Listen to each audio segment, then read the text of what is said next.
श्रीमद् भगवद गीता 15वां अध्याय पुरुषोत्तम योग। जय श्री कृष्ण। हे अर्जुन, अब मैं तुम्हें उस परम सत्य का बोध कराता हूं जिसे जान लेने पर मनुष्य इस संसार के बंधन से मुक्त हो जाता है।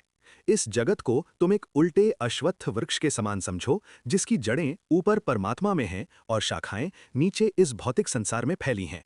इसके पत्ते वेद हैं और इसकी शाखाएं तीनों गुणों सत्व, रज और तम से पोषित होकर कर्मों के बंधन को और गहरा करती हैं।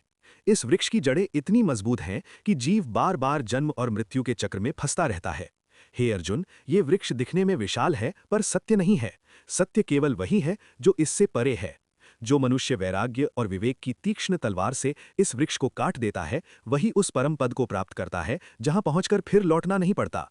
वही मेरा परम धाम है, वही सनातन सत्य है।